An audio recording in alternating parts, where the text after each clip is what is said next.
আমাদের একটা প্রতিবেশী দেশ আছে, আমরা আমাদের দেশ নিয়ে যত ভাবি তারা তার চেয়ে বেশি ভাবে। কথা বুঝতেছেন না? আরো ভেঙে বলতে হবে। আমরা আমাদের দেশ নিয়ে যত উদ্বিগ্ন, এদের আরো টেনশন বেশি। বলেন আমাদের দেশে শান্তি আছে না নাই? আমরা হিন্দু মুসলিমে কখনো দাঙ্গা লাগে?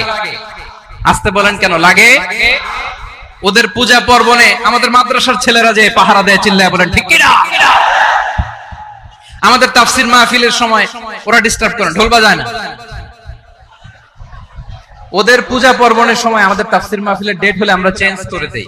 সুবহানাল্লাহ, কি সাম্প্রদায়িক সম্প্রীতির রোল মডেল। আর ওই বাংলাদেশের ব্যাপারে তারা অনেক ডিসইনফরমেশন ছড়াচ্ছিল। ভারতের অনেকগুলো গণমাধ্যম, আমি জেনারেলাইজ করব না, আমাদের প্রতিবেশী দেশের সব গণমাধ্যমকে আমি দোষ দিতে চাই না, অনেকগুলো গণমাধ্যম তারা ডিসইনফরমেশন শেয়ার করেছে। ডিসইনফরমেশন আর মিস ইনফরমেশনের পার্থক্য আছে। মিস ইনফরমেশন না জেনে ভুল বুঝে একটা মিথ্যা বা ভুল তথ্য ছড়িয়ে দেয়া, এটার ক্ষমা আছে, এটার কি আছে।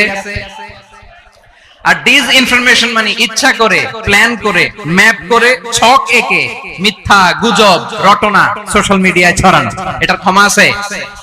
আওয়াজ করে বলেন ক্ষমা আছে? ভারতের কিছু গণমাধ্যম তাই করেছে, আমরা ব্যথিত হয়েছি, আমাদের হৃদয়ে রক্তক্ষরণ হয়েছে।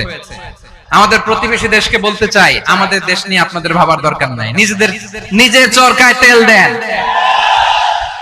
নিজের দেশ নিয়ে ভাবেন।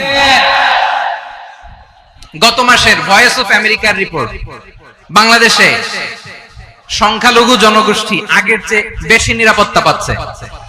Report voice of America, Muslim report নাকি? মুসলিম জরিপ, ভয়েস অফ আমেরিকা। কথা বুঝে নাই বোধহয়। ভয়েস অফ আমেরিকা কি আমাদের রিপোর্ট? না, ভয়েস অফ আমেরিকার জরিপ, বাংলাদেশের সংখ্যালঘু জনগোষ্ঠী আগের চেয়ে ভালো নিরাপত্তা পাচ্ছে।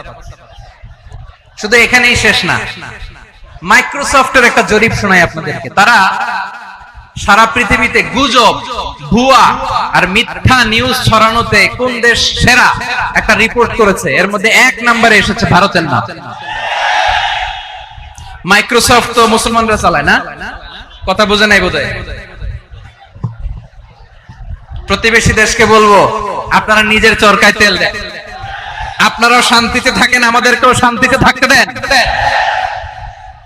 সব চেঞ্জ করা যায়, প্রতিবেশী চেঞ্জ করা যায় না। আমাদের ল্যান্ড তাদের ল্যান্ড, পাশাপাশি। আমরা চাই তারাও সুখে থাক, আমরাও সুখে থাকি, ঠিক কিনা? কিন্তু প্রতিবেশী হলে বন্ধুত্বপূর্ণ আচরণ করতে হয়। প্রতিবেশী যদি বন্ধু না হয়ে প্রভু হতে চায়, এরকম দানব প্রতিবেশী কেউ চায় না। ভারত যদি বন্ধুত্ব উপহার দেয়, আমরা বন্ধুত্ব দিব। কি বলেন? কারোর সাথে বৈরিতা নয়, আলহামদুলিল্লাহ বলেন। কত চমৎকার পলিসি আমাদের। আমরা নির্বিবাদী, আমরা বাংলাদেশিরা শান্তিকামী।